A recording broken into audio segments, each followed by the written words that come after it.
Welcome to today's live session. Welcome all. की आजचं जे live session आहे हे पर्टिक्युलरली ज्या लोकांना आजपर्यंत म्युच्युअल फंड किंवा इन्व्हेस्टमेंट इंडस्ट्री कशा पद्धतीनं काम करते हे माहिती नाही आहे किंवा ज्यांनी आजपर्यंत कुठल्याही पद्धतीनं कधीही म्युच्युअल फंड सारख्या प्रोडक्टमध्ये इन्व्हेस्टमेंट केलेली नाही आहे, इक्विटी सारख्या प्रोडक्टमध्ये इन्व्हेस्टमेंट केलेली नाही आहे आणि ज्यांना बेसिक लेवल पासूनची माहिती पाहिजे अशा लोकांसाठी आजचं हे लाईव्ह सेशन आपण ऑर्गनाईज केलेलं आहे. तुमच्या सर्वांचं परत एक वेळ मी आजच्या या सेशनमध्ये स्वागत करतोय. ओके, आपलं बोलणं झालं होतं त्या पद्धतीनं आज आपल्यासोबत आहेत HDFC म्युच्युअल फंड चे ब्रांच मॅनेजर कोल्हापूर ब्रांचचे महेश कुलकर्णी सर, ज्यांना म्युच्युअल फंड इंडस्ट्रीचा 12 वर्षापेक्षा मोठा अनुभव आहे. त्यापूर्वी बँकिंग क्षेत्रातला अनुभव आहे, इन्शुरन्स क्षेत्रामधला अनुभव आहे. टोटल जर बघितलं तर फायनान्स, बँकिंग आणि इन्शुरन्स, म्युच्युअल फंड वगैरे ह्या सगळ्या क्षेत्रातला टोटल मिळून 19 ते 20 वर्षाचा सरांना एक्सपिरियन्स आहे. आज पर्पजली आपण त्यांची आज वेळ घेतलेली आहे या ठिकाणी, कारण एक फोकस आपला आजच्या सेशनमध्ये असणार आहे की म्युच्युअल फंड नेमकं कशा पद्धतीने काम करतंय किंवा त्याच्याशी धरून जे तुमचे प्रश्न आहेत याच्याबद्दल. कारण याआधी जे 2-3 लाईव्ह सेशन झाले, लास्ट टाइम आपले हेमंत सर बोलले, त्याचाही खूप चांगला रिस्पॉन्स आला, त्याच्यातून पण बऱ्याच लोकांनी त्याला रिप्लाय दिलेले आहेत. त्या आधीचे काही सेशन झालेले आहेत. या सगळ्या सेशन नंतर ओव्हरऑल काही लोकांच्याकडून असा रिप्लाय आला, याच्यामध्ये थोडं बेसिक लेवलला म्हणजे ज्यांना काहीच माहित नाही अशा लोकांसाठी पण घ्या. तर काही लोकांचे आता पण मेसेज आलेले आहेत की थोडं हिंदीमध्ये बोला, व्हॉट्सअपला मेसेज आहेत. सो आई विल स्पीक थोड़ा सा कॉम्बिनेशन में, थोड़ा हिंदी में ये सेशन चलेगा, थोड़ा मराठी में चलेगा, दोनों का कॉम्बिनेशन हम लोग लेंगे. यस, तो आगे बढ़ेंगे अभी क्योंकि ज्यादा समय नहीं है. हमें ये तकरीबन आधा से पौन घंटे में पूरा सेशन कवर करना है, जिसमें बहुत सारे ऐसे पॉइंट्स आएंगे जो आपको बेनिफिशियल रहेंगे.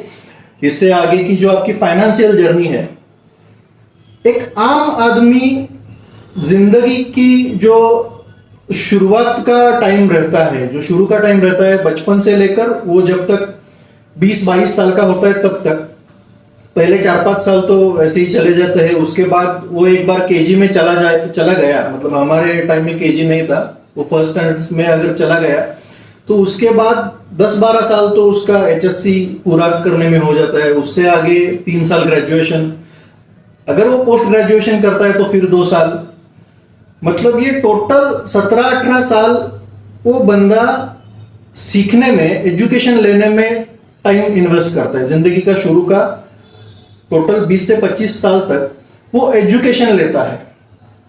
वो एजुकेशन लेने के पीछे अगर उसका पर्पस हम लोग फाइंड आउट करेंगे, या आप खुद को ये सवाल पूछेंगे कि मैंने एजुकेशन क्यों लिया था, आज आपका इस सवाल का जवाब शायद अलग होगा. लेकिन थोड़ा सोच के देखिए कि जब आप एजुकेशन ले रहे थे उस वक्त इंटेंशन क्या था. कहीं तो सबकॉन्शियस लेवल पे ये इंटेंशन था कि आगे जाके मुझे पैसा कमाना है, जिंदगी चलाने के लिए जो पैसा लगता है वो पैसा कमाना है, इसलिए वो पैसा कमाने के लिए जो सीखना पड़ता है वो मैं सीख रहा हूं. तो एक कॉमन इंसान का टिल द एज 20-25 सीखने में चला जाता है. फिर 2-3 साल थोड़ा स्ट्रगल में, कोई जॉब ढूंढना है या बिजनेस सेटअप करना है, उसमें चला जाता है. तो तकरीबन एक 25 साल में वो बंदा पैसा कमाना चालू कर देता है. 50, 55 या 60 साल तक वो पैसा कमाता है. मतलब पैसा कैसे कमाना है उसका नॉलेज लेने के लिए, वो एजुकेशन लेने के लिए और एक्चुअल पैसा कमाने के लिए, ये दोनों का मिला के जिंदगी का तकरीबन 50 से 60 साल वो इन्वेस्ट कर रहा है. लेकिन आप थोड़ा ध्यान दे के देखिए, आपके आजू बाजू में थोड़ा ऑब्जर्व कीजिए, आपके रिलेटिव्स में, आपके फ्रेंड सर्कल में, नेबर्स में ऐसे कितने % लोग हैं जो एट द एज ऑफ 50, 55 और 60, मतलब शुरू में उन्होंने भी पैसा कैसे कमाना है इसका एजुकेशन लिया, उसके बाद पैसा कमाया, अभी वो एक ऐसे एज पे आ चुके हैं कि अभी रिटायर होना है, काम नहीं कर सकते, वो 50, 55, 60 साल तक आ गए. तो क्या वो लोग फाइनेंशियली फ्री है? सोच के देखिए. बहुत सारे लोग, उनका एज 50, 55, 60 तक भी उनके पैसे से रिलेटेड सवाल खत्म नहीं होते. खूप साऱ्या लोकांचे वयाच्या 50, 55, 60व्या वर्षी पण पैशाचे प्रश्न संपत नाहीत. मग जर आयुष्यातील 50, 55, 60 वर्षे पैसे कसे कमवावे ह्याचं नॉलेज घेण्यामध्ये आणि ऍक्च्युअल पैसे कमवण्यामध्ये इन्व्हेस्ट केल्यानंतर देखील जर पैशाचे प्रश्न संपत नसतील, तर मग फक्त पैसे कसं कमवायचे किंवा पैसे कमवल्यामुळं ह्या दोन गोष्टी केल्यामुळं पैशाचे प्रश्न संपत नाहीत हे तर नक्की आहे. आज मार्केटमध्ये अनेक चांगले चांगले ऑथर, ट्रेनर ह्या गोष्टीबद्दल बोलतात किंवा वेगवेगळे व्हरायटी ऑफ बुक्स पण अवेलेबल आहेत, ज्याच्यातून आपल्याला हे समजतंय की फक्त पैसे कमवून कोणीही फायनान्शियली फ्री होत नाही. मग तो भले 15, 20, 25 हजार कमवणारा असेल किंवा लाखात कमवणारा असेल, करोडमध्ये कमवणारा असेल, त्या व्यक्तीनं जोपर्यंत ते पैसे मॅनेज कसे करायचे याचं प्लॅनिंग करून घेत नाही किंवा त्याचं प्लॅनिंग त्याच्याजवळ नसते किंवा तो कॅश फ्लो मॅनेज करत नाही. इन शॉर्ट, पैशासाठी आपण काम न करता जोपर्यंत पैसा आपल्यासाठी काम करत नाही तोपर्यंत आपण फायनान्शियली फ्री होऊ शकत नाही. आता पैशाला कामाला कसं लावायचं हे कोणीच शिकवत नाही. जो शुरू का एजुकेशन हम लेते हैं, पैसा कमाने के लिए जो स्किल लगता है, मतलब कोई किसी को अकाउंटेंट का जॉब करना है वो तो अकाउंटेंसी पढ़ रहा है, किसी को इंजीनियरिंग का जॉब करना है तो वो इंजीनियरिंग पढ़ रहा है, किसी को डॉक्टर होना है तो वो मेडिकल का उनका वो बंदा वो पढ़ रहा है, किसी को मैनेजमेंट एडमिन में काम करना है, एमबीए पढ़ रहा है. लेकिन ये सब हम जब पढ़ते हैं, वो पढ़ते वक्त कभी भी कहीं पे भी हमें ये नहीं सिखाया जाता है कि कैश फ्लो कैसे मैनेज करना है. पैसा कमाने के बाद वो पैसे को लेके करना क्या है, उसको कैसे मैनेज करना है, वो कैश फ्लो मैनेज कैसे होता है, पॉजिटिव कैश फ्लो क्या होता है, निगेटिव कैश फ्लो क्या होता है, ये कहीं पे भी सिखाया नहीं जाता है.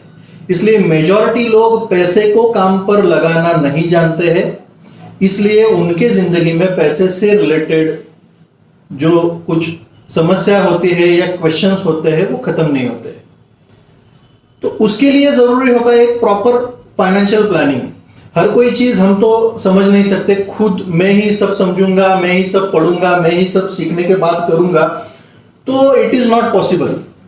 अभी यहाँ पे इलेक्ट्रिसिटी शुरू है, इधर एयर कंडीशन एसी शुरू है, तो अगर मैंने कहा कि वो इलेक्ट्रिसिटी जनरेट कैसे होता है, वहां से ये बिल्डिंग तक कैसे पहुंचता है, फिर वो सर्किट कैसे पूरा होता है, स्विच ऑन ऑफ करने के बाद वो चालू बंद कैसे होता है, ये जब तक मुझे समझ में नहीं आएगा तब तक मैं इलेक्ट्रिसिटी का यूज ही नहीं करूंगा, तो जिंदगी कैसे रहेगी. इसलिए आपको वो cash flow plus positive cash flow क्या होता है, नेगेटिव कैश फ्लो क्या होता है, फाइनेंशियल प्लानिंग क्या होता है, ये सब कुछ आपको खुद को ही समझ में आने के बाद ही अगर आप इन्वेस्टमेंट करेंगे, ऐसा अगर आप सोचते बैठेंगे तो जिंदगी चला जाएगा. आज अगर मुझे कोई बीमारी होती है तो I prefer to go to my doctor. मैं डॉक्टर के पास चला जाता हूं. डॉक्टर ने पढ़ा है तो मैं उनका सुनता हूं. वो जो भी प्रिस्क्राइब करते हैं, वो दवाइयां हम लोग लेते हैं, वो ट्रीटमेंट हम लोग फॉलो करते हैं, वो जो भी रूल्स रेगुलेशंस बोल रहे हैं वो हम फॉलो करते हैं. लेकिन पैसे के बारे में क्या आपका कोई डॉक्टर है? Do you have your financial doctor? चलिए उससे थोड़ा पीछे जाते हैं, डॉक्टर थोड़ा आगे का बोल दिया मैंने. Do you have financial disease? क्या आपको पैसे से रिलेटेड बीमारियां है आपकी जिंदगी में? पैसा कम होता है, कभी तो पैसे से रिलेटेड सवाल आते हैं जिंदगी में. तो ये सब आपके साथ बोल रहा हूं इसलिए मेरा सब ये सवाल खत्म हुआ है ऐसा नहीं है, मेरे भी जिंदगी में है. लेकिन ये एक कॉमन लाइफ होता है, पैसे से रिलेटेड सवाल रहते हैं, लेकिन we never consult to any financial doctor. वो होना चाहिए.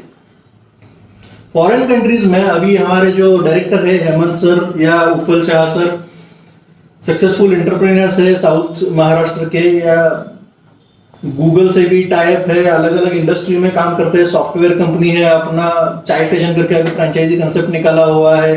डिजिटल एंड मल्टीमीडिया मार्केटिंग में हम लोग है. शुगर इंडस्ट्री में सिंस 1981 ये ग्रुप है अपना. तो इतना सब एम्पायर जिन लोगों का है, ये भी जब देश विदेश में घूमते हैं काम से रिलेटेड या हॉलीडे के लिए जो वेकेशन पे फैमिली के साथ जाते हैं, वहां पे जो देखते हैं वो सर हमारे साथ डिस्कस करते हैं. फॉरेन कंट्रीज में फाइनेंशियल डॉक्टर कंसेप्ट ऑलरेडी है.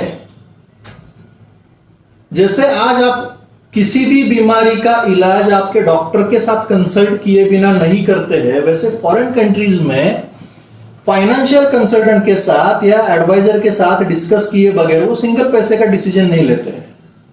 लेकिन इंडिया में हम लोग देखते हैं या हमारे आजू बाजू में हम लोग देखते हैं, हम खुद ने भी हमने ये किया है कुछ सालों पहले, कि हम जो पैसे से रिलेटेड डिसीजन है वो किसी के इन्फ्लुएंस में आके लेते हैं। 80 to 85% या 90% हम लोग वो इमोशनली लेते हैं। कोई जान पहचान वाला बंदा आता है, बोलता है ये मैंने चालू किया है, इसमें थोड़ा पैसा इन्वेस्ट कीजिए, आपको पैसा मिलेगा। तो सिर्फ उसका रिलेशन मेंटेन करने के लिए हम लोग वहां पे पैसा डाल देते हैं। नो डाउट वो जो बंदा बता रहा है वो प्रोडक्ट अच्छा होगा, वो प्रोडक्ट बुरा नहीं है, लेकिन हर अच्छी लगने वाली चीज आप खरीदते हो क्या? आप वो खरीदने से पहले, वहां पे पैसा लगाने से पहले ये देखते हो कि वो चीज मेरे लिए जरूरी है कि नहीं है। तो इन्वेस्टमेंट के लिए मार्केट में बहुत सारे ऑप्शंस अवेलेबल है, लेकिन उसमें से आपके लिए कौन सा प्रॉपर होगा ये तभी पता चलता है जब आपका पूरा फाइनेंशियल स्टडी हम लोग करते हैं, उसके बाद आपका फाइनेंशियल प्लानिंग होता है, उसके बाद वो आता है। तो बेसिक्स ऑफ फाइनेंशियल प्लानिंग क्या होता है? फाइनेंशियल प्लानिंग में हम लोग करते क्या है? सबसे पहले आपका करंट सिचुएशन एनालाइज करते हैं। फाइनेंशियली अभी आप कहां पे है, मतलब आपका करंट इन्वेस्टमेंट कौन से प्रोडक्ट में है, आपने एफडी कितना किया हुआ है, आपका इंश्योरेंस पॉलिसीज कितना है, इंश्योरेंस कवर कितना है, या आपका और कोई इक्विटी में कहीं इन्वेस्टमेंट है वो कितना है, बॉन्ड्स में है तो वो कितना है, अभी कितना इन्वेस्टमेंट है, मतलब अभी का आपका एसेट्स क्या क्या है, उसके साथ लाइबिलिटीज क्या क्या है, मतलब आपका लोन कितना है, आपका ईएमआई कितना जा रहा है। मतलब इससे एक करंट फाइनेंशियल सिचुएशन एनालाइज हो गया, मतलब अभी हम कहां पे हैं ये एनालाइज हो गया, ये तय हो गया। उसके बाद हम देखते हैं कि आपको पहुंचना कहां है, मतलब फाइनेंशियल गोल रहते हैं, जैसे 10 साल के बाद मुझे 10 लाख रुपए ये चीज के लिए चाहिए, 50 लाख रुपए 25 साल के बाद ये चीज के लिए चाहिए, मेरे रिटायरमेंट में रिटायर्ड लाइफ अच्छा जीने के लिए मुझे 5 करोड़ चाहिए। तो ये फाइनेंशियल गोल्स है, ये एनालाइज होता है। तो आप कहां पे है ये एनालाइज हो गया, आपको कहां पे पहुंचना है ये एनालाइज हो गया, उसके लिए टाइम बाउंडिंग हो गया, वो कितने टाइम में पहुंचना है ये तय हो गया। तो वहां पे पहुंचना कैसा है, मतलब अगर मुझे 10 साल के बाद 10 लाख रुपए पर्टिकुलर एक चीज के लिए खड़ा करना है या 10 करोड़ रुपए खड़ा करना है, वॉट एवर 10 साल में चाहिए, तो अभी का आपका सिचुएशन और 10 साल के बाद 10 करोड़ खड़ा करना ये सिचुएशन, इसके बीच में जो फाइनेंशियल जर्नी है, आपको कहां पे इन्वेस्ट करने के बाद वो पैसा खड़ा होगा, उसमें कितना रिटर्न्स लेना जरूरी है, उसमें रिस्क कितना आता है, वो रिस्क लेना आपके लिए जायज है कि नहीं है, ये सब चीजों का प्लानिंग, इसको कहते हैं पर्सनलाइज्ड फाइनेंशियल प्लानिंग। इसमें 3 चीजें हम लोग ध्यान देते हैं। सबसे पहले इनिशियल स्टेज पे, मतलब कोई नया बंदा जब फाइनेंशियल प्लानिंग के लिए आता है तो उसमें ये चीजें ध्यान देना जरूरी होता है। पहला तो उसका रिटायरमेंट प्लानिंग होता है। तो करियर का शुरुआत का बंदा जब मेरे पास आता है, मतलब अभी जॉब को लगा है वगैरह, ऐसा कोई बंदा आता है तो वो पूछता है कि डायरेक्टली रिटायरमेंट के बारे में क्यों बोल रहे हो आप, अभी मैंने जिंदगी को शुरू किया है, तो मुझे पहला कार लेना है, मेरा शादी करना है, फिर बच्चा होगा, उसका एजुकेशन है, डायरेक्टली रिटायरमेंट क्यों? क्योंकि जितना जल्दी हम रिटायरमेंट प्लानिंग करेंगे उतना समय ज्यादा मिलेगा, और जितना समय ज्यादा मिलेगा उतना हम कंपाउंडिंग का बेनिफिट ले सकेंगे। इसलिए पहला रिटायरमेंट प्लानिंग होता है, उसके बाद चिल्ड्रंस का फ्यूचर प्लानिंग होता है, उसके बाद आपका प्रोटेक्शन, मतलब आप पैसा बना रहे हो, पैसा सेव कर रहे हो, उसको इन्वेस्ट कर रहे हो, वो जो पैसे का आपका एक बनते जा रहा है फाउंडेशन, वो बीच में ब्रेक ना हो, इसलिए अलग अलग टाइप के इंश्योरेंस प्रोडक्ट, जैसे आपके लाइफ के लिए टर्म इंश्योरेंस, हेल्थ इंश्योरेंस, ये प्रोटेक्शन प्लानिंग, ये सब चीजें वो फाइनेंशियल प्लानिंग में आती है। तो अभी थोड़ा सा टू द पॉइंट जाएंगे। हमारे साथ जो हमारे आज के इनवाइटेड गेस्ट है महेश सर, उनके तरफ मैं ये हैंड ओवर करने वाला हूं, लेकिन थोड़ा सा एक आइडिया दे दूंगा आपको कि अभी आगे का डिस्कशन किस तरीके से होने वाला है। अगर आपको भी कुछ सवाल रहेंगे बीच बीच में तो आप कमेंट करिए, यहाँ पे मैं कमेंट्स आपके पढ़ रहा हूं, उसके रिगार्डिंग में हम बात करेंगे। मार्केट में जैसे मैंने अभी आपको कहा कि अलग अलग टाइप के इन्वेस्टमेंट ऑप्शन है, अलग अलग टाइप के प्रोडक्ट्स है। मान के चलिए मैंने कहीं पे भी इन्वेस्टमेंट किया है, वहां पे रेट ऑफ रिटर्न या rate of interest 4 to 5% per annum है, मतलब साल का 5% वहां पे मेरा पैसा ग्रो हो रहा है। और इन्फ्लेशन जो है, जो महंगाई है, वो भी 5 या 6% से बढ़ रही है। मतलब आज मैंने अगर 100 रुपए इन्वेस्ट किया तो उसके ऊपर 5 रुपए ब्याज मिलने वाला है, अगले रुपए वो 100 रुपए बढ़कर 105 रुपए होने वाला है। लेकिन महंगाई अगर 5% से बढ़ रही है तो वो रुपए का 100 रुपए में जो आज चीज आता है उसके लिए अगले साल मुझे 105 रुपए पे करना है। तो 5% अगर महंगाई बढ़ रही है और मैं 5% ही कमा रहा हूं, तो मैंने पैसा कमाया कुछ भी नहीं है, मेरे पैसे का कीमत ही उतना कम हो चुका है। तो अच्छा इन्वेस्टमेंट उसे कहा जा सकता है वो जो इन्फ्लेशन बीट करे। तो इन्फ्लेशन बीट करने के लिए अच्छा रिटर्न देने वाले मार्केट में अलग अलग प्रोडक्ट्स है, लेकिन आज का जो सेशन है जो कैटेगरी के लिए इंटेंडेड है, मतलब बेसिक्स बिगिनर्स के लिए, जो नया नया शुरू करने वाले हैं, उनके लिए एक अच्छा प्रोडक्ट हम सजेस्ट करते हैं। एक अच्छा option for investment is mutual fund, क्योंकि म्यूचुअल फंड में आप इन्फ्लेशन भी बीट करते हो, उसके साथ वो सेफ भी रहता है। तो उसके डिस्कशन की तरफ अभी हम जाएंगे। कुछ सवाल भी कुछ लोगों ने मुझे व्हाट्सएप किए थे या मैसेज पे भेजे थे, या कुछ सवाल जो रिकरिंग आते हैं सामने से। ऐसे कुछ सवाल हम महेश सर से डिस्कस करेंगे, जिसमें से पहला हम लोग डिस्कस करेंगे। महेश सर, आप सबसे पहले ये बारे में अगर थोड़ा सा एक्सप्लेन करेंगे, क्योंकि इंटेंशन है कि जिनको अभी तक पता नहीं है प्रोडक्ट क्या है, उनको पता चलना चाहिए। ओके। जो ऑलरेडी इन्वेस्टमेंट सेक्टर में है वो तो पैसा बना रहे, लेकिन जो नहीं है वो नहीं है, इसके तरफ आ भी नहीं रहे। तो सबसे पहले वी विल डिस्कस कि म्यूचुअल फंड होता क्या है, क्योंकि बहुत सारे लोगों को एज पर माय एक्सपीरियंस कि mutual fund, what is mutual fund, ये पहला सवाल है बहुत सारे लोगों के दिमाग में। So please sir. ओके, तो मैं सर आपका सवाल का जवाब देने की कोशिश करता हूँ। अब जैसे आपने सवाल मुझे किया है कि म्यूचुअल फंड क्या है। अब म्यूचुअल फंड क्या है, इसके पहले मैं आपको थोड़ा सा एक बैकग्राउंड बताता हूँ कि जैसे आपको सर ने बताया कि हमें फाइनेंशियल प्लानिंग की जरूरत है, या जो हम फाइनेंशियल प्लानिंग करते हैं ये करने के लिए हमारे पास कुछ एसेट क्लास अवेलेबल है। अगर हम लोग दुनिया में कहीं भी इन्वेस्टमेंट करते हैं तो नॉर्मली ये इन्वेस्टमेंट 4 मेजर एसेट क्लास में होती है। इसमें सबसे पहला एसेट क्लास आता है दैट इज डेट, कि जिसको हम लोग फिक्स रिटर्न इंस्ट्रूमेंट बोलते हैं, जो हमारे यहाँ पे काफी पॉपुलर है। इट इज जिसको हम बैंक एफडी बोलते हैं या पोस्ट का एफडी रहेगा, कि जहां पे हमें पता है कि हमने कितना पैसा लगाया है और कितने समय के बाद इस पे कितना पैसा हमें मिलने वाला है, मतलब उस पे कितना ब्याज या इंटरेस्ट मिलने वाला है, ये हमें पहले से पता होता है। ये हो गया एक एसेट क्लास की जो अपने यहाँ पे काफी ज्यादा पॉपुलर है। दूसरा एसेट क्लास आता है जो अपने यहाँ पे पॉपुलर है, दैट इज गोल्ड। अपने यहाँ पे इंडियन जो फैमिलीज है या अपना इंडियन कल्चर में गोल्ड का बहुत ज्यादा इंपॉर्टेंस है। अपने यहाँ पे कोई भी शादी त्योहार कि जहाँ पे गोल्ड नहीं, ऐसा नहीं होता है। अपने यहाँ पे हर शादी त्योहार में गोल्ड होना चाहिए। तो गोल्ड भी एक अच्छा इन्वेस्टमेंट एवेन्यू है कि जहाँ पे हम पैसा लगाते हैं तो हमें अच्छा रिटर्न वहां से भी मिलता है। तीसरा एसेट क्लास है जो थोड़ा सा और पॉपुलर है, लेकिन जिसमें वहां पे आपको इन्वेस्टमेंट के लिए थोड़े ज्यादा अमाउंट की जरूरत पड़ती है, वो एसेट क्लास होता है रियल इस्टेट। मतलब हम लोग कोई फ्लैट, प्लॉट या जो भी रियल इस्टेट है, घर वगैरह में इन्वेस्टमेंट करते हैं ताकि कुछ सालों के बाद हमें वहां से अच्छा पैसा या वहां से रेंटेड इनकम मिल सके। और चौथा एसेट क्लास आता है जो कि अपने यहाँ पे अभी थोड़ा सा पॉपुलर हो रहा है, दैट इज इक्विटी। अगर ये हम एसेट क्लास की बात करेंगे तो आप अगर पहला जो मैंने फिक्स इंस्ट्रूमेंट का जो एसेट क्लास बताया वो छोड़ के बाकी कोई भी एसेट क्लास में देखेंगे तो आपको सिर्फ फिक्स इंस्ट्रूमेंट में पता है कि मुझे यहाँ पे मैं पैसा लगाता हूँ कितना रिटर्न मिलने वाला है, बट बाकी तीनों जो एसेट क्लास है यहाँ पे जब मैं पैसा डालता हूँ तो मुझे यहाँ पे क्लैरिटी नहीं है कि मैं यहाँ पे आज इतना पैसा लगा हूँ तो मुझे 1 साल के बाद या 3 साल के बाद मुझे कितना पैसा वापस मिलेगा। ये कोई भी बाकी प्रोडक्ट में आपको गारंटी नहीं मिलता है, या आपको लिखित में इंटरेस्ट या आपको ऑप्शन नहीं मिलता है कि आपको इतना पैसा वापस मिलेगा। तो ये जो हम लोग एसेट क्लास की बात करेंगे तो ये 4 एसेट क्लास है। अब म्यूचुअल फंड का रोल यहाँ पे क्या है? म्यूचुअल फंड क्या है? सबसे पहली बात यह है कि म्यूचुअल फंड कोई भी प्रोडक्ट नहीं है। म्यूचुअल फंड जो है ये एक सर्विस आपको हम लोग प्रोवाइड करते हैं।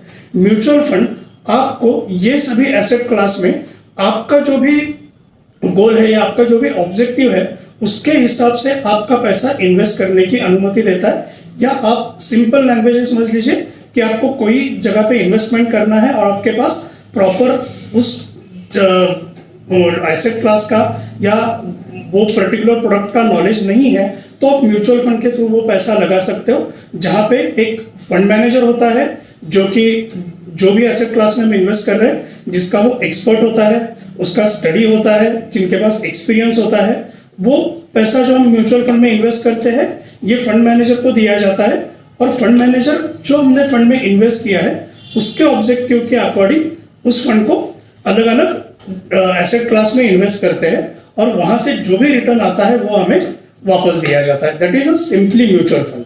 अब इसमें क्या है, हम आप पूछेंगे अरे ये तो मैं खुद भी कर सकता हूँ, तो आप ये चीज खुद कर सकते हो। मैं आपको एक छोटा सा एग्जांपल देना चाहूंगा यहाँ पे कि अगर आप समझो 4 व्हीलर चलाते हो, तो आपको अगर समझो यहाँ से सांगली जाना है, 50 किलोमीटर जाना है, तो आप क्या प्रेफर करेंगे?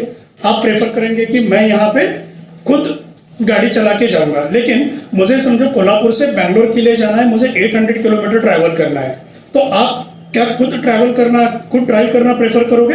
नहीं, हम लोग प्रेफर करेंगे कि मैं कोई शोफर या ड्राइवर हायर करूं कि मेरी जर्नी जो है वो सेफ हो जाए। तो म्यूचुअल फंड में हम लोग वही करते हैं कि हम लोग कोई एक्सपर्ट को हायर करते हैं जो कि आपको बैंगलोर तक ही लेके जाएगा, जहां पे आप खुद भी ड्राइव करके जा सकते हो, लेकिन वहां पे जाने में जो आपको कंफर्ट खुद ड्राइव करने में जो नहीं मिलने वाला है वो आपको शोफर ड्रिवन कार में मिलेगा। वैसे आप म्यूचुअल फंड के थ्रू कोई भी एसेट क्लास में इन्वेस्ट करते हो तो आपको वो एसेट क्लास में अभी क्या चल रहा है, मार्केट में क्या हो रहा है, कौन सा स्टॉक ऊपर नीचे हो रहा है, या गोल्ड में स्टॉक के साथ गोल्ड के प्राइसेस के साथ क्या हो रहा है, ये आपको देखने की जरूरत नहीं। आपके बिहाफ पे फंड मैनेजर या उनकी जो टीम है ये सब चीजें जो है हैंडल करती है और आपको वो एसेट क्लास से एक अच्छा रिटर्न देने की कोशिश जो है ये म्यूचुअल फंड करता है। तो इन शॉर्ट म्यूचुअल फंड एक सर्विस है और आपको जैसे चाहिए अकॉर्डिंगली प्रोडक्ट उसमें काफी सारे अवेलेबल है। इसकी शायद हम लोग बाद में बात करेंगे। Yes sir, thank you. बहुत अच्छी तरीके से सर ने बताया कि व्हाट इज म्यूचुअल फंड, मतलब म्यूचुअल फंड एग्जैक्टली क्या है। ये तो ओवरऑल एक मोटा मोटी आइडिया आप सब लोगों को अभी आ गया है। अगला सवाल ये बनता है कि म्यूचुअल फंड क्या है, ये तो समझ में आ रहा है, लेकिन उसमें टाइप्स क्या क्या रहते हैं, मतलब what are the types in mutual fund, उसमें क्या क्या कैटेगरी रहता है, कौन कौन से टाइप के फंड्स रहते हैं। अब जैसे मैंने पहले आपको एसेट क्लास बताया कि इसमें कौन कौन से एसेट क्लास है। अब एसेट क्लास में सबसे पहला जो मैंने आपको बताया था फिक्स इंस्ट्रूमेंट का। तो फिक्स इंस्ट्रूमेंट में आप यहाँ पे मैंने पहले ही बताया कि पॉपुलर जो ऑप्शन है दैट इज बैंक एफडी।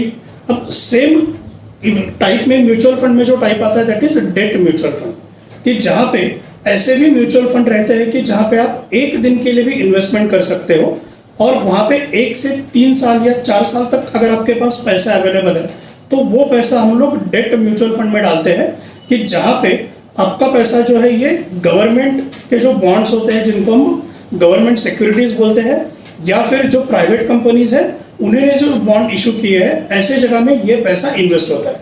ये फंड में जब आप पैसा डालते हो तो आपको पहले पता होता है कि ये फंड अप्रोक्सीमेटली कितना रिटर्न दे सकता है कितने टाइम फ्रेम में। तो ऐसे भी म्यूचुअल फंड होते हैं, इसको हम लोग बोलते हैं डेट म्यूचुअल फंड। ये थोड़े से सेफ माने जाते हैं कि जहां पे आपको शेयर मार्केट की यहाँ पे रिस्क नहीं होती है। ये हो गया एक टाइप। दूसरा आता है जो पॉपुलर अपने यहाँ पे है that is equity oriented mutual fund.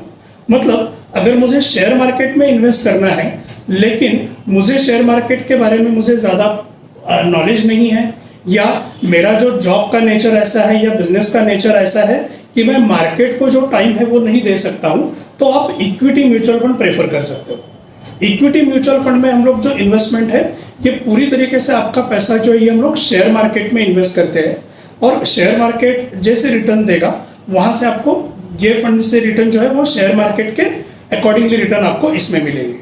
और फिर म्यूचुअल फंड में तीसरा सब टाइप आता है जहां पे हम लोग इन्वेस्टमेंट करते हैं हाइब्रिड कैटेगरी प्रोडक्ट, जहां पे इक्विटी और डेट ये दोनों का कॉम्बिनेशन रहता है।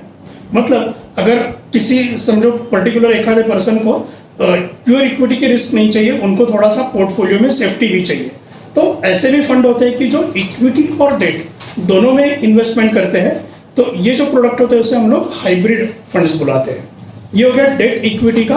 और एक टाइप आता है जहां पे हम लोग गोल्ड फंड भी होते हैं, कि आपको अगर गोल्ड फंड में इन्वेस्टमेंट करना है तो आप गोल्ड फंड के जरिए भी यहाँ पे इन्वेस्टमेंट कर सकते हो। अब मुझे लगता है इसमें कौन सा फंड कौन से लोगों के लिए एप्लीकेबल होगा या इसमें कैसे इन्वेस्टमेंट करना चाहिए, इसके लिए मुझे लगता है अनुज सर आपको थोड़ा सा इसके ऊपर गाइड करेंगे। Yes, thank you sir. अभी थोड़ा सा रिवाइज करेंगे सिर्फ 2 मिनट में, ब्रीफ में, थोड़ा सा अलग वर्ड्स में। सबसे पहले हमने ये समझ के लिया कि व्हाट इज म्यूचुअल फंड, और सेकंड पार्ट हमने लिया कि टाइप्स ऑफ म्यूचुअल फंड। थोड़े अलग वर्ड्स में मैं आपको बताऊंगा what is types of mutual fund. आप लोग या हम सब लोग मिलके जो म्यूचुअल फंड में पैसा इन्वेस्ट करते हैं वो पैसा म्यूचुअल फंड कहीं पर तो इन्वेस्ट कर रहा है, ऐसा नहीं है कि मान के चलिए अभी सर एचडीएफसी म्यूचुअल फंड से बिलोंग करते हैं, हमने एचडीएफसी टॉप 100 म्यूचुअल फंड में अगर इन्वेस्ट किया है तो एचडीएफसी म्यूचुअल फंड कंपनी जो है, एएमसी जो है, वो घर से तो लाके पैसा आपको रिटर्न्स नहीं दे रही है, वो पैसा आगे कहीं तो इन्वेस्ट हो रहा है। ऐसा हर कंपनी, हर म्यूचुअल फंड कंपनी, जैसा आप बैंक में जाके एफडी करवाते हो तो बैंक क्या करता है, आपने जो एफडी किया है वो पैसा आगे जरूरतमंद लोगों को लोन पे देता है, वो लोन से ब्याज कमाता है, आपके एफडी पे, आपके सेविंग पे आपको ब्याज देता है। ये एक सिंपल थिंग है। उसी तरीके से म्यूचुअल फंड्स में आप लोग जो पैसा इन्वेस्ट करते हो वो पैसा on behalf of all of us, वो म्यूचुअल फंड कंपनी के तरफ से कहीं ना कहीं पे तो इन्वेस्ट हो रहा है, जहां से वो म्यूचुअल फंड कंपनी पैसा कमा रही है, और उधर से मिला हुआ प्रॉफिट जो जो लोगों ने म्यूचुअल फंड में पैसा इन्वेस्ट किया है उन सब लोगों में एज पर रेशो डिस्ट्रीब्यूट हो रहा है। तो वो पैसा म्यूचुअल फंड की कंपनी कहां पर इन्वेस्ट कर रही है उसके ऊपर तय होता है उसका कैटेगरी क्या है। जैसे अभी सर ने 3 कैटेगरी एक्सप्लेन किया, number 1 equity mutual fund, number 2 debt mutual fund and number 3 hybrid category. तो ये तय कैसे होता है, जो जो म्यूचुअल फंड का पैसा, मतलब जिस फंड का पैसा अलग अलग कंपनी की इक्विटी में, इक्विटी मतलब सिंपल लैंग्वेज में शेयर्स में इन्वेस्ट हो रहा है, that is equity mutual fund. अगर आपने ऐसे फंड में पैसा लगाया है जिसका इन्वेस्टमेंट अल्टीमेटली अलग अलग कंपनी के शेयर्स में होने वाला है, तो वो हो गया इक्विटी म्यूचुअल फंड। कुछ फंड ऐसे भी होते हैं जिसका पैसा शेयर मार्केट में इन्वेस्ट बिल्कुल नहीं होता है, शेयर मार्केट गिरे या शेयर मार्केट बढ़े उसका कुछ लेना देना उसमें नहीं होता है, उसका टोटल जो पैसा है वो डेट मार्केट में जाता है। डेट मार्केट मतलब अलग अलग टाइप के कारपोरेट बॉन्ड्स, डिबेंचर्स या गवर्नमेंट सिक्योरिटीज, ऐसे अलग अलग पेपर्स में उसका पैसा इन्वेस्ट होता है, जहां से वो रिटर्न्स कमा के इन्वेस्टर्स पे डिस्ट्रीब्यूट होता है। तो वो कैटेगरी हो गया डेट फंड। तो जिनको शेयर मार्केट का रिस्क नहीं चाहिए या लेना नहीं है उनके लिए डेट फंड ठीक है। मतलब शेयर मार्केट गिरेगा तो भी उसका पैसा गिरने वाला है ऐसा नहीं होता है, क्योंकि शेयर मार्केट का उसका कोई रिलेशन ही नहीं है, वो अलग अलग टाइप के डेट्स में इन्वेस्ट हो रहा है। लेकिन उल्टा भी है, जैसे शेयर मार्केट बढ़ेगा उसका फायदा भी इसको नहीं मिलने वाला है। जब मार्केट बढ़ता है स्टॉक मार्केट, तो equity mutual fund on and around 12% या 15% साल का आपको मुनाफा दे सकता है, लेकिन डेट का अगर रिटर्न हम देखेंगे तो 7%, 8% या 9% के रेंज बाउंड में रह सकता है वो पर एनम। तो इधर रिस्क ज्यादा है इक्विटी में, उसके हिसाब से रिटर्न्स भी ज्यादा मिलेगा। जिनको सेफ साइड चाहिए, स्टॉक मार्केट में, शेयर मार्केट में पैसा नहीं लगाना है, उनके लिए डेट फंड सही है, लेकिन उसको उसी हिसाब से पैसा मिलेगा। एफडी से 1-2% ज्यादा ही मिलता है वहां पे। तो जो लोग एफडी कर रहे हैं वो डेट में आ सकते हैं, जिनको ज्यादा मुनाफा कमा रहे हैं वो इक्विटी में आ सकते हैं। और ये दोनों का कॉम्बिनेशन रहता है हाइब्रिड, नाम में ही है हाइब्रिड। 65% टू 80% कैटेगरी उसका जो पैसा है वो इक्विटी में रहता है, बाकी का 35 अप टू 35% डेट में रहता है। तो वो दोनों का कॉम्बिनेशन होता है हाइब्रिड फंड। ये 3 कैटेगरी हो गया। तो सर हम लोग ये जानना चाहेंगे कि कौन से बंदे को या किस टाइप के इंसान को किस में इन्वेस्ट करना चाहिए। मतलब इक्विटी फंड किसके लिए सही है, डेट फंड किसके लिए सही है, या हाइब्रिड में किसको जाना चाहिए। इसमें पर्टिकुलर कौन से पर्सन के लिए ऐसा हम लोग नहीं बोल सकते। जैसे हमने सबसे पहले आनुज ने आपको पहले बताया था कि हर एक के फाइनेंशियल गोल अलग अलग होते हैं। अब आपके जो फाइनेंशियल गोल है, अगर मैं एक छोटी सी बात करूंगा तो जनरली अगर हम लोग देखेंगे इंडियन फैमिलीज में या कोई भी फैमिली हम लोग देखेंगे तो 2 इंपॉर्टेंट गोल अपने सामने हमेशा रहते हैं। फर्स्ट, जैसे हमने बात की थी रिटायरमेंट प्लानिंग की, कि अनुज ने पहले ही बोला था कि अरे हम लोग तो अभी जॉब में लगे, आप रिटायरमेंट की क्यों बात कर रहे हो। क्यों बात कर रहे हैं, क्योंकि हमारी जो पहली जनरेशन थी उनको एक पेंशन नाम का एक वर्ड था जो कि आज हमारी जनरेशन में नहीं है।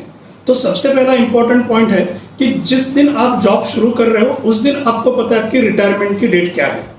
तो आपको ये पता है कि या मुझे इस डेट पे या ये एज पे मुझे रिटायर होना है, तो आप अकॉर्डिंगली रिटायरमेंट प्लानिंग आज से अगर शुरू करते हो और आपके पास लंबा समय है तो आप प्लानिंग जो है वो अच्छी तरीके से कर सकते हो। तो ये हो गया आपका एक मैंने लॉन्ग टर्म गोल बताया। दूसरा हो सकता है कि आपको शायद कोई, आपने अभी जॉब शुरू किया है या आपकी नई शादी हो गई हो और आपका एक टारगेट है कि अगले 5 साल में मुझे मेरा खुद का घर खरीदना है, और घर खरीदने के लिए शायद आपको 10 लाख रुपए का एक डाउन पेमेंट करना है, वो भी अगले 5 साल में।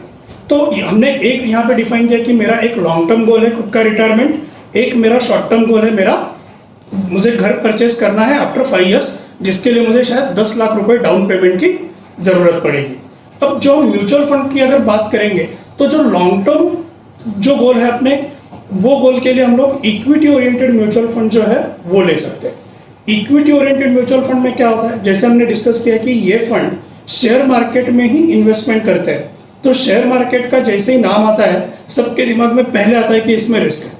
अब शेयर मार्केट में रिस्क है तो यस, इसका आंसर है कि शेयर मार्केट में रिस्क जरूर है, लेकिन इसका और एक पार्ट भी है, वो है कि शेयर मार्केट में रिस्क है, लेकिन अगर मैं शॉर्ट टर्म के लिए आता हूं, मतलब कम टाइम के लिए आता हूं तो शेयर मार्केट में रिस्क है, लेकिन अगर मैं लंबे समय के लिए शेयर मार्केट में आता हूं तो मेरा रिस्क वहां पे ऑटोमेटिकली कम होता है, और मैं अगर बहुत ही लंबे समय के लिए आता हूं तो मेरा रिस्क वहां पे खत्म हो जाता है। तो मैं ये बोलूंगा कि पर्सन से हम लोग ऐसा बोलेंगे कि अगर मेरा लॉन्ग टर्म गोल है, जैसे कि मेरा रिटायरमेंट प्लानिंग मुझे करना है, या आपके घर में कोई छोटा बच्चा है, आपको पता है कि मुझे इसको हायर एजुकेशन देनी है, मतलब आपको पता है कि हायर एजुकेशन की फीस आज की डेट में क्या है, तो जब आपका बच्चा 18 साल का होगा तब उसको अगर इंजीनियरिंग, मेडिकल या कोई अच्छे कोर्स में आपको एडमिशन करवाना है तो आपको कितना फीस लगेगा, ये आज के फीस से आप एक उसका अंदाज निकाल सकते हो कि मुझे क्या फीस पे करनी पड़ेगी।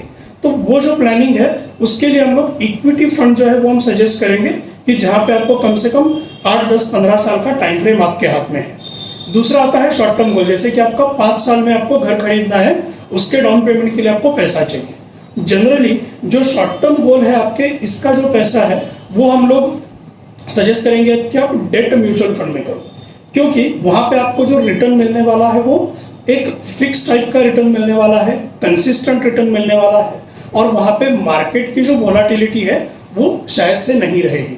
इसलिए ये फंड में हम इन्वेस्ट करेंगे कि जहां पे मुझे 5 साल में कुछ पैसा कमाना है या मुझे इकट्ठा करना है, तो हम लोग वहां पे डेट म्यूचुअल फंड पे जाएंगे। और अगर आपके पास कुछ ऐसा टाइम फ्रेम हो कि जहां पे आपको 6, 7, 8 साल में पैसा जमा करना है, तो वहां पे हम लोग थोड़ा सा हाइब्रिड फंड के बारे में सोच सकते हैं कि जहां पे मुझे थोड़ा सा मैं इक्विटी का रिस्क ले सकता हूं, लेकिन साथ साथ मुझे पोर्टफोलियो में डेट का स्टेबिलिटी भी चाहिए। ऐसा जो अगर आपका 7-8 साल के ईयर का टाइम फ्रेम है तो आप जनरली इसमें जा सकते हो। तो आप यहाँ पे एज भी आपका थोड़ा सा मैटर करता है, मुझे लगता है कि अगर आप यंग एज में हो तो शायद आपको इक्विटी म्यूचुअल फंड अच्छा रहेगा, क्योंकि आपकी अर्निंग शुरू है। अगर इन केस इक्विटी मार्केट में कुछ ऊपर नीचे होता है तो आपकी जो इनकम है वो सफिशिएंट है आपका डे टू डे खर्चा चलाने के लिए। तो आपका जो पैसा है वो इक्विटी मार्केट में अगर आज नहीं मिला, आपको 1 साल, अगर आप 2 साल वेट कर सकते हो, चलेगा, ऐसा है तो आप जरूर इक्विटी फंड में इन्वेस्ट कीजिए। लेकिन जो आपका जो गोल है उसका डेट फिक्स है और जो नजदीक है उसके लिए आप डेट फंड का जरूर यूज कीजिए, क्योंकि डेट फंड में आपको रिटर्न थोड़े से कम मिलेंगे लेकिन स्टेबिलिटीज वहां पे मिलेगी। और कुछ जो गोल ऐसे होते हैं कि जो हम लोग वो डेट को अवॉइड नहीं कर सकते। मतलब समझो आज से आपके बच्चे को 4 साल के बाद में अगर इंजीनियरिंग में एडमिशन लेना है तो वो 4 साल के बाद ही लेना है। अगर समझो 4 साल के बाद मार्केट में अच्छा शेयर मार्केट अच्छा नहीं है तो हम लोग एडमिशन पोस्टपोन नहीं कर सकते, मुझे तो वो 4 साल के बाद एडमिशन लेना ही है। तो शॉर्ट टर्म गोल के लिए हम लोग डेट फंड में जा सकते हैं, लॉन्ग टर्म गोल के लिए हम लोग इक्विटी फंड में जा सकते हैं। तो आई थिंक तो लॉन्ग टर्म मतलब अप्रोक्सीमेटली कितना साल मिनिमम देना चाहिए अगर इक्विटी में मुझे इन्वेस्ट करना है या किसी बंदे को इक्विटी में इन्वेस्ट करना है? यस, तो मिनिमम कितना साल का टेन्योर एक्सपेक्टेड है? नॉर्मली हम लोग सजेस्ट करते हैं कि कम से कम 7 से 8 साल का टाइम अगर आपके पास है टाइम फ्रेम इक्विटी के लिए, वो बेटर है। क्यों? क्योंकि हम लोग अगर थोड़ा सा शेयर मार्केट का स्टडी करेंगे तो शेयर मार्केट जो अपने यहाँ पे शुरू हुआ था इंडिया में, BSE सेंसेक्स, वो शुरू हुआ था 1980 में। अब 80 में जो ये सेंसेक्स शुरू हुआ था उसका वैल्यू था बेस वैल्यू 100, और आज जो हम मार्केट देख रहे हुए हैं अराउंड 35,000। तो मार्केट में 1980 से 2020 तक, मतलब ऑलमोस्ट 40 साल में सेंसेक्स का जर्नी जो है वो फ्रॉम 100 पॉइंट टू 35,000 है। अब ये 100 से 35 सिंगल लाइन में हुआ है क्या?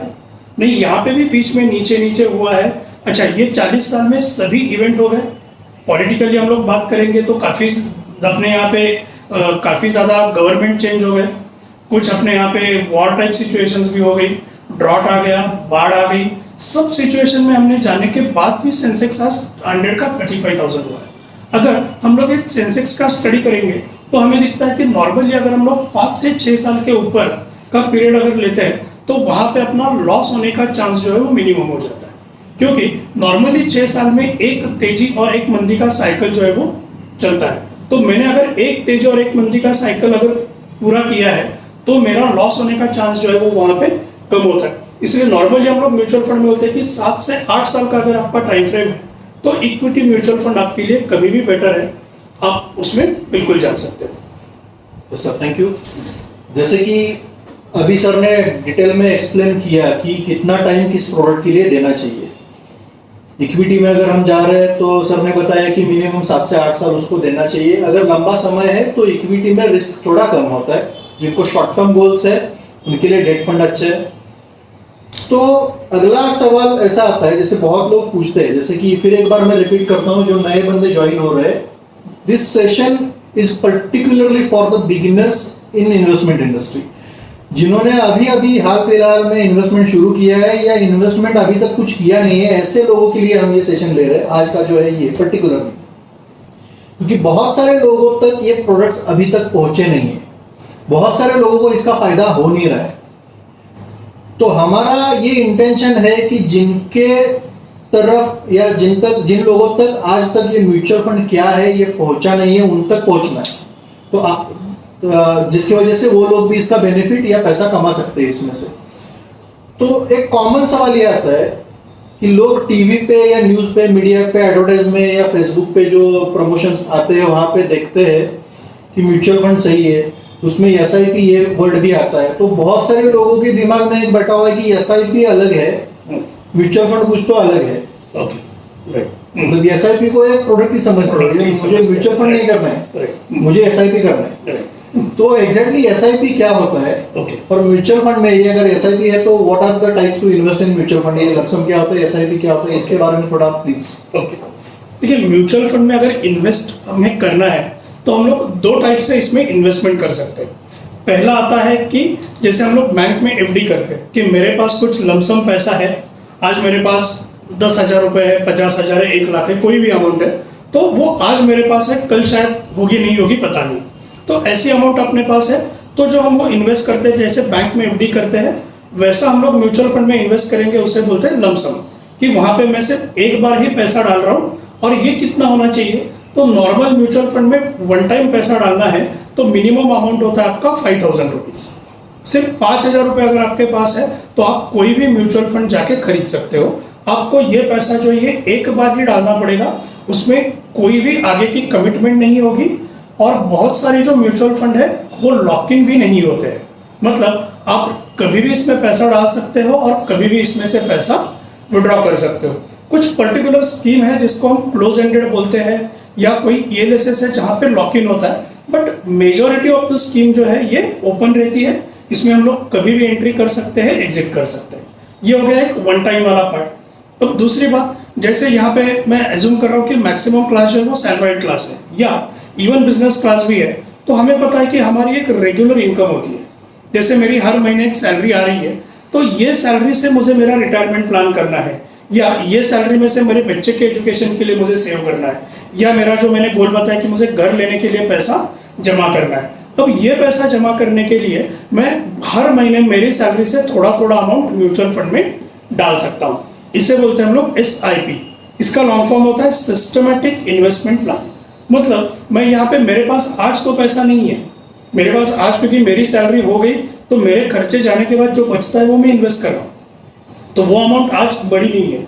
लेकिन मुझे पता है कि मेरा रिटायरमेंट 20 साल के बाद है, तो मैं आज जो मेरे पास इनकम आ रही है उसमें से थोड़ा थोड़ा पार्ट में एवरी मंथ वो फंड में डाल रहा हूँ कि जहां से मुझे 20 साल के बाद या 30 साल के बाद जब भी रिटायरमेंट है तब मुझे अच्छा रिटर्न मिलेगा। तो ये होता है SIP, that is systematic investment plan. SIP का बेनिफिट क्या होता है कि बहुत से लोग पूछते फिर हमने एक 1 टाइम डालना चाहिए कि SIP करना चाहिए, तो मेरा सिंपल आंसर है कि आपके पास अगर 1 टाइम पैसा है तो 1 टाइम डाल दीजिए, अगर नहीं है, आपका मंथली सैलरी आ रहा है तो आपको SIP ही करना पड़ेगा। अब दोनों में फर्क क्या होता है कि जिस दिन आप अगर 1 टाइम में आपने पैसा डाल दिया तो आपको उस दिन की जो मार्केट है उसकी NAV मिल जाएगी। लेकिन आप अगर SIP करते हो, मतलब हर महीने आप कमिटमेंट दे रहे हो, तो हो सकता है कि मेरा पहला इंस्टॉलमेंट समझो आज मार्केट 35,000 है तो मेरा 35,000 पे एक इंस्टॉलमेंट चला जाएगा। शायद अगले महीने हो सकता है मार्केट 36,000 हो गया होगा, तो मेरा अगला इंस्टॉलमेंट 36,000 पे हो जाएगा। हो सकता है अगले महीने उसके मार्केट फिर 34,000 पे आ जाएगा, तो मेरा 34 पे भी परचेस होगा। तो और ये प्रोसेस जब मैं 10-15 साल के लिए करता हूँ, तो मेरा जो एवरेज है वो मेरा मार्केट के हाई लेवल पे भी परचेस होता है, मार्केट के लो लेवल में भी परचेस होता है, और कहीं जाके मेरा एवरेज अच्छा होता है, तो मुझे मिलने वाले जो रिटर्न्स है वो लमसम से थोड़े बेटर यहाँ पे आ सकते हैं। तो ये आपके कन्वीनियंस पे है कि आपने कौन सा वे इसमें चूज करना है, लमसम करना है या एसआईपी, या आपके पास पैसे की अवेलेबिलिटी कैसे है, ये डिसीजन आपको उस पे ऊपर लेना चाहिए। दोनों ऑप्शंस अच्छे हैं और ये इन्वेस्टमेंट के मोड है सिर्फ, ऐसा नहीं कि दोनों अलग अलग प्रोडक्ट है। आप कोई भी फंड में, म्यूचुअल फंड के, ये दोनों तरीके से इन्वेस्टमेंट कर सकते हैं। Yes sir, thank you. तो सर ने बहुत ही सिंपल लैंग्वेज में, जितना सिंपल करके बताया जा सकता है उतना बता रहे हैं सर। आपको भी उसका बेनिफिट 100% मिल रहा होगा, आपको समझ में आ रहा होगा कि what is exactly mutual fund. लेकिन और कुछ सवाल है, जैसे मार्केट में हम लोग जब डिस्कस करते हैं कुछ एकदम बेसिक, जो यहाँ पे कुछ मैं देख रहा हूँ, जैसे हमारे चंद्रकांत संगपाड़े सर है या दिग्विजय मोहिते सर भी अभी देख रहे हैं, ये मार्केट के अभी टॉप परफॉर्मेंस है, मतलब इसमें से बहुत जानकारी रखने वाले लोग भी यहाँ पे हैं। लेकिन हम ये सेशन ले रहे हैं पर्टिकुलरली जो जिनको जानकारी बहुत नहीं है या जो इनिशियल स्टेज पे है उनके लिए। तो आप लोगों के लिए थोड़ा सा ये कुछ रिपीट होगा। मानतेश पाटिल सर भी है, डीएसपी म्यूचुअल फंड के, यहाँ पे लाइव हमें व्यू कर रहे।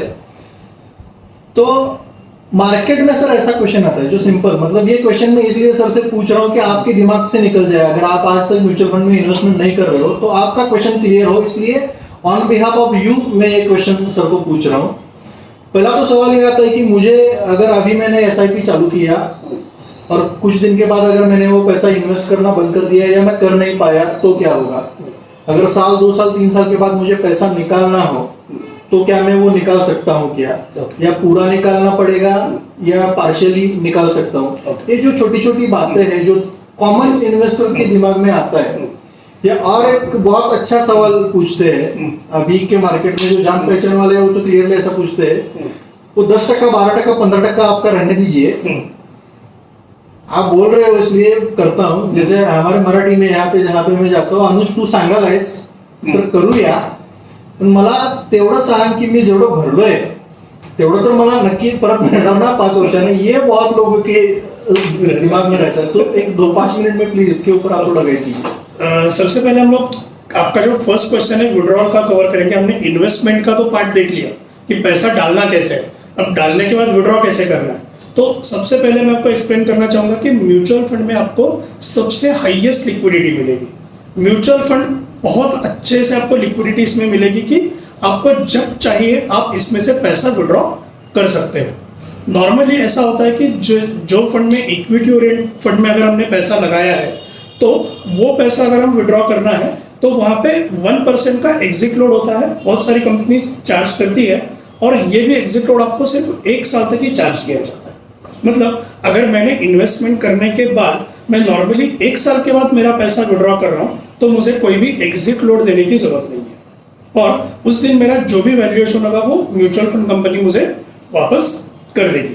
अब पहला समझो कि मैंने अगर इसमें 1 लाख रुपए वन टाइम लगा दिए, अगर 2 साल के बाद ऐसा होता है कि उसमें से मुझे सिर्फ 50,000 की जरूरत है, तो इसमें हम लोग पार्शियल विड्रॉल भी कर सकते हैं। म्यूचुअल फंड में जैसा नॉर्मली होता है कि कोई बैंक एफडीज में होता है कि मुझे 1 लाख की एफडी है तो मैं पार्शियल ब्रेक नहीं कर सकता, वहां पे मुझे पूरा एफडी ब्रेक करना है, बचा अमाउंट का फिर से एफडी करना पड़ता है। लेकिन म्यूचुअल फंड में आपने 1 लाख इन्वेस्ट किया है, आपको 50,000 की रिक्वायरमेंट है, आप उतना विड्रॉ कीजिए, जो बचा हुआ अमाउंट है वो मार्केट में ग्रो होता रहेगा, तो वहां पे आपको कोई भी पार्शियल विड्रॉल के लिए प्रॉब्लम नहीं है। दूसरा, अगर मैंने एसआईपी शुरू कर दी है, एसआईपी नॉर्मली हम लोग रेकमेंड करते हैं कि आप लॉन्ग टर्म का टेन्योर आज ही ले लीजिए। लेकिन अभी जैसे हम लोग सिचुएशन फेस कर रहे हैं कि पिछले 2 महीने से बहुत ज्यादा लॉकडाउन चल रहा है, बहुत ज्यादा लोगों के सैलरीज में प्रॉब्लम आ रहा है, बहुत से बिजनेसेस बंद है, तो लोगों की इनकम नहीं आ रही है। तो ये सिचुएशन में अगर मुझे एसआईपी इंस्टॉलमेंट में पे नहीं कर सकता हूँ तो क्या होगा? तो सबसे पहली बात तो म्यूचुअल फंड आपको कोई भी चार्ज नहीं लगाता है, अदर देन अगर आपका एसआईपी का इंस्टॉलमेंट बाउंस होता भी है गलती से तो म्यूचुअल फंड आपको कोई चार्ज नहीं लगाएगा। बैंक का शायद जो भी आपका चेक बाउंस चार्ज होगा वो एप्लीकेबल हो सकता है, बट वो बैंक लेगा, म्यूचुअल फंड आपसे कोई भी चार्ज नहीं लेगा। अगर आपके कंटिन्यू 3 इंस्टॉलमेंट अगर बाउंस होते हैं तो म्यूचुअल फंड कंपनी जो है वो SIP आपकी बंद कर सकता है। अदरवाइज अभी बहुत सारे म्यूचुअल फंड ने SIP पॉज का ऑप्शन भी आपको दिया है। मतलब ये सिचुएशन में मुझे पता है कि मेरी 2-3 महीने के लिए मेरा सैलरी डिस्टर्ब हो गया है या मेरा इनकम डिस्टर्ब हो गया, तो मैं 3 महीने के लिए मेरा SIP वो पॉज कर सकता हूँ। तो जिस दिन आपने म्यूचुअल फंड कंपनी में एप्लीकेशन दे दिया, उसके बाद 4-5 दिन के बाद आपकी SIP जो है वो 3 महीने के लिए बंद हो जाएगी। चौथे महीने से आपका इंस्टॉलमेंट जो है वो फिर आना चालू हो जाएगा। इस बीच में अगर जो आपका पैसा जमा हुआ है आपको विड्रॉ करना है तो आप वो पार्शियली भी विड्रॉ कर सकते हो। सिर्फ इसमें ये देखना है कि वो स्कीम ELSS रिलेटेड अगर है तो वहां पे 3 साल का लॉक इन आएगा और कुछ क्लोज एंडेड स्कीम होती है। तो ये जब आप इन्वेस्टमेंट करेंगे तो आपको अनुज गाइड करेंगे कि ये कौन से टाइप का स्कीम है, बट मेजॉरिटी जो स्कीम हम लोग रिकमेंड करते हैं वो ओपन एंडेड रहती है, मतलब जिसमें आप कभी भी एंटर कर सकते हो, कभी भी एग्जिट कर सकते हो। मैक्सिमम केस में आपको प्रॉब्लम नहीं आएगा। Yes sir, thank you.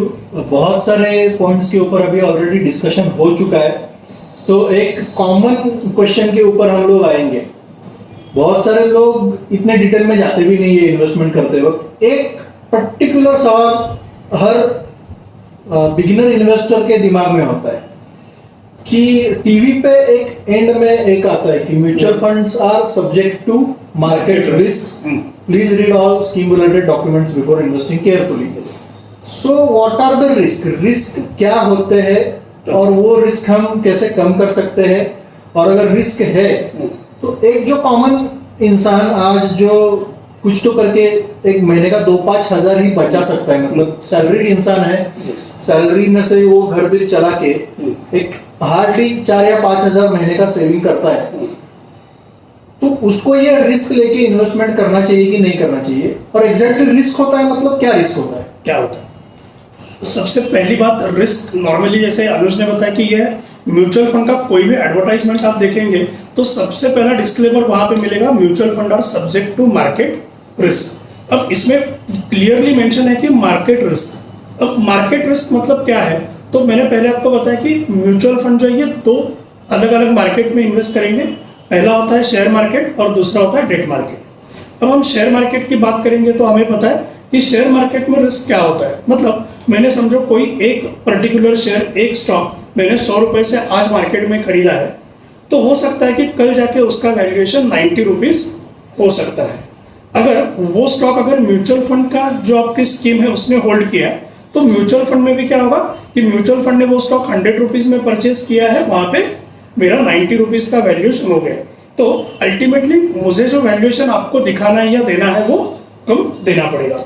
तो म्यूचुअल फंड में ये रिस्क पहले आता है, दैट इज वैल्यूएशन रिस्क। मतलब कि अगर मैंने इन्वेस्ट करने के बाद शेयर मार्केट नीचे आता है तो मेरा जो पैसे का वैल्यूएशन है वो नीचे आ जाएगा, that is the first risk. Equity market के बारे में अगर हम लोग डेट की बात करते हैं तो डेट में भी वहां पे एक रिस्क आता है जिसे हम लोग बोलते हैं डिफॉल्ट रिस्क। मतलब कि हम लोग, मैंने जैसे आपको बताया कि डेट में इन्वेस्टमेंट होता है गवर्नमेंट सिक्योरिटीज और कॉर्पोरेट बॉन्ड, मतलब जो प्राइवेट कंपनीज FD टाइप जो पैसा कलेक्ट करती है जिसे हम लोग डिवेंचर बोलते हैं।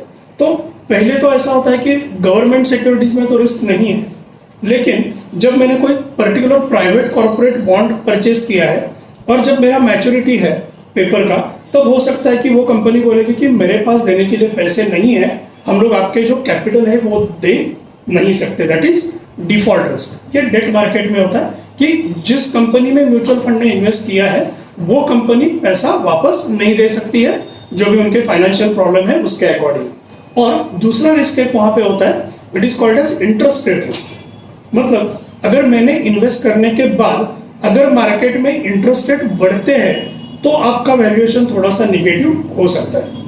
मैं फिर से एक बार रिपीट करता हूं, इंटरेस्ट रेट आपके इन्वेस्ट करने के बाद बढ़ते हैं तो आपका वैल्यूएशन थोड़ा सा निगेटिव होगा। ये रिवर्स रिलेशन है। जनरली हम लोग बोलते हैं कि मार्केट मैंने पैसे डाले, शेयर मार्केट बढ़ा तो मेरा वैल्यूएशन बढ़ता है। ये शेयर मार्केट में आपका लॉजिक बिल्कुल सही है, लेकिन डेट में इसके ऑपोजिट होता है। और जब आप डेट में इन्वेस्ट करने के बाद अगर इंटरेस्ट रेट नीचे आते हैं, इंटरेस्ट रेट कम होते हैं, तो आपका पैसा वहां पे बढ़ेगा।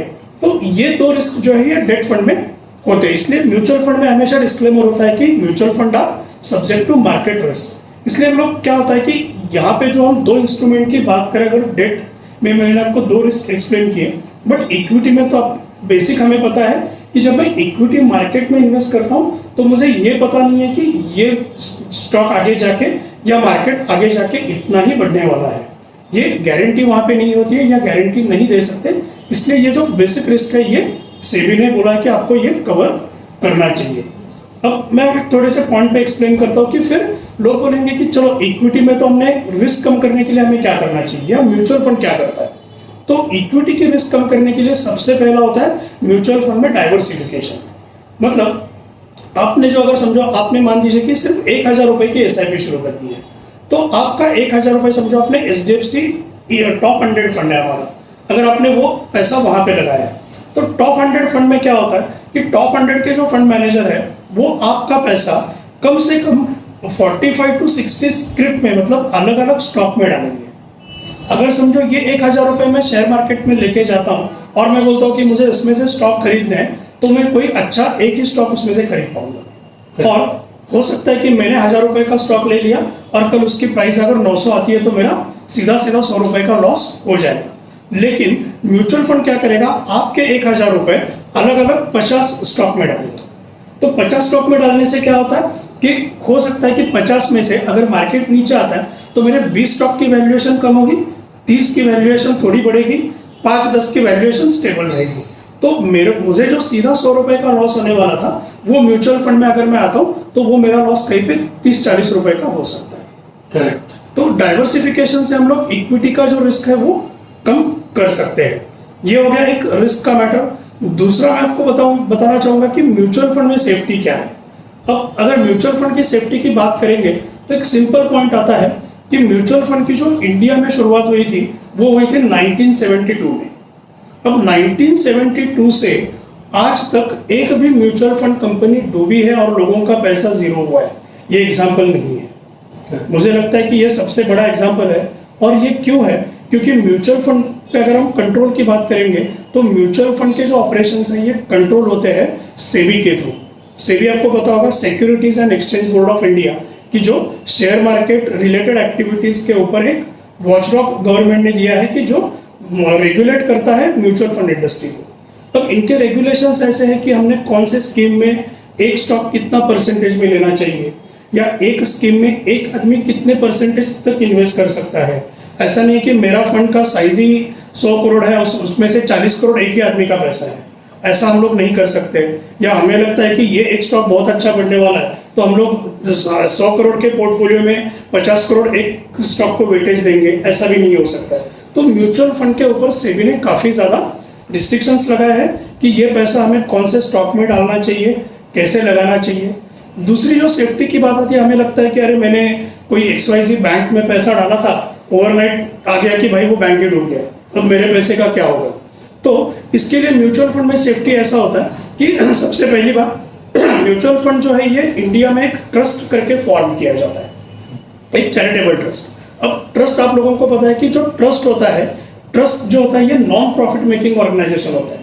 इनको कोई भी प्रॉफिट करने का अधिकार नहीं होता है, इनको प्रॉफिट में इंटरेस्ट नहीं होता है। They are just the caretaker of the assets which are collected. अब ये जो एसेट मतलब क्या है कि जो आप लोगों ने जो पैसा इन्वेस्ट किया है वो म्यूचुअल फंड का एसेट है।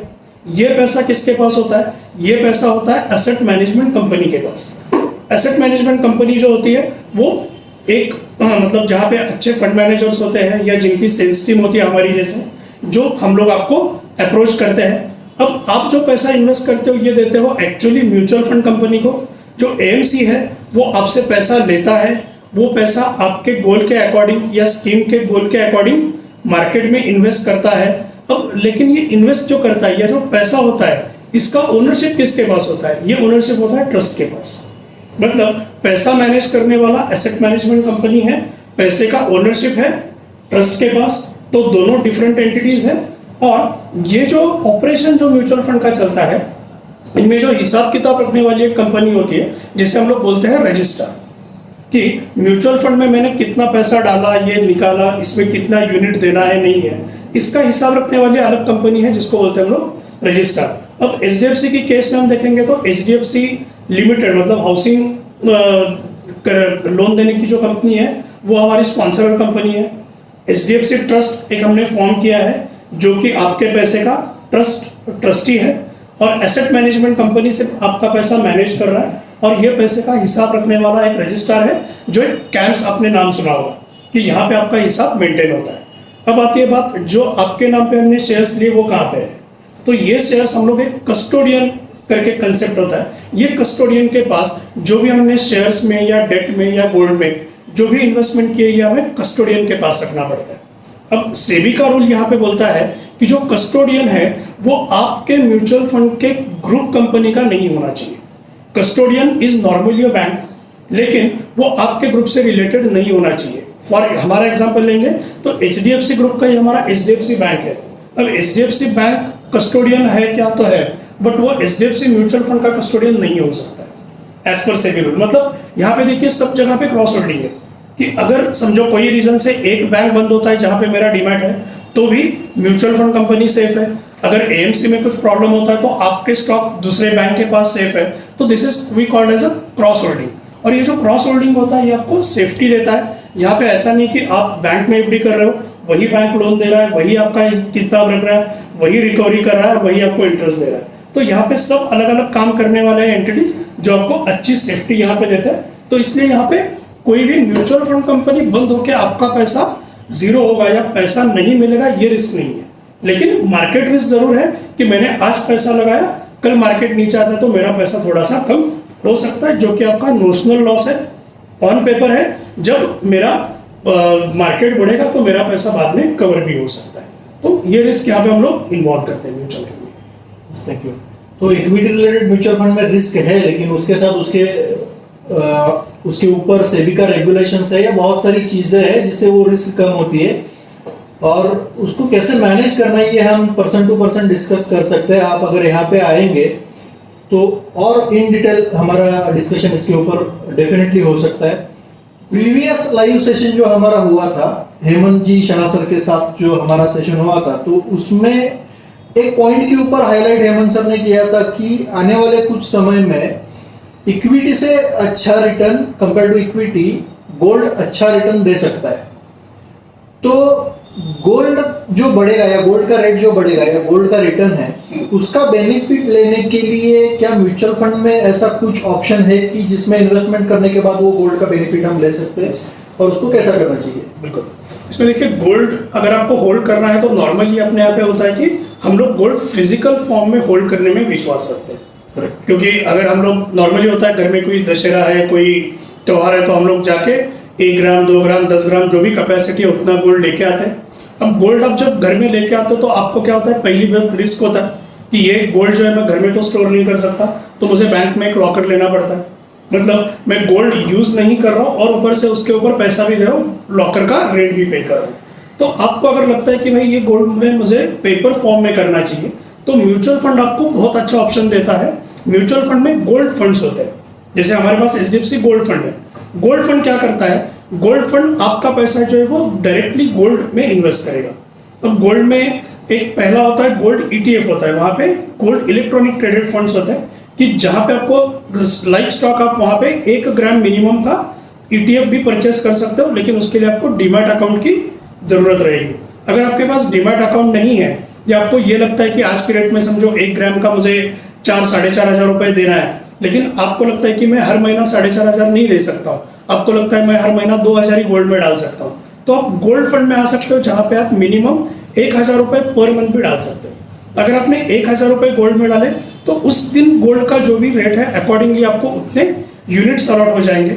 आप ऐसे करके गोल्ड जमा कर सकते हो। समझो आपके घर में आपकी बेटी की शादी के लिए आपको गोल्ड जमा करना है, तो आप हर महीने 1 ग्राम या आधा ग्राम नहीं ले सकते हो, तो हम लोग एक काम कर सकते हैं कि गोल्ड में हम लोग SIP शुरू कर सकते हैं। जैसे आपने 2,000 रुपए की गोल्ड में SIP शुरू कर दी, जब भी बच्ची की शादी है तब तक जो पैसा जमा हुआ है उसका ग्रोथ उतना ही होगा जितना कि एग्जैक्ट गोल्ड का रेट बढ़ा हुआ है।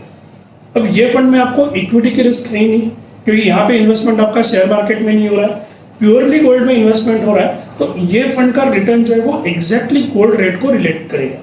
तो और जब भी आपको पैसे मतलब गोल्ड की जरूरत है, आप ये फंड से पैसा विड्रॉ करके आप जाके बाजार में प्योर गोल्ड जो है वो ले सकते हैं। तो इसमें आपके दो बेनिफिट है, एक तो आपको फिजिकल गोल्ड स्टोर करने की जरूरत नहीं है, या दूसरा कि मैं अगर प्योर गोल्ड लेता हूँ और जब मुझे ये मार्केट में देना है तो वहां पे भी आपका थोड़ा सा लॉस हो जाता है, क्योंकि वहां पे कुछ वो डिप्रिसिएशन गोल्ड का पकड़ते हैं। तो ये भी मेरा लॉस इसमें नहीं होगा गोल्ड फंड में।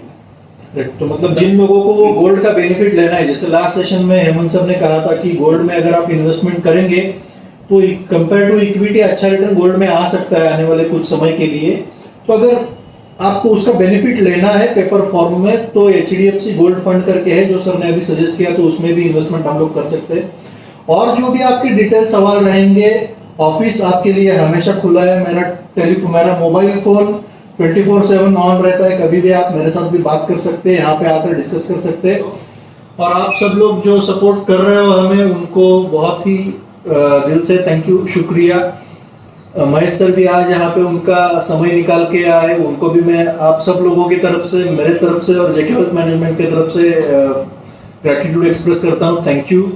और आप ऐसे ही हमारे साथ जुड़े रहिए। प्लीज यहाँ पे आकर आपका अगर डिटेल पर्सनलाइज प्लानिंग करना है उसका बेनिफिट भी आप लोग ले सकते हो। Thank you very much. Thank you.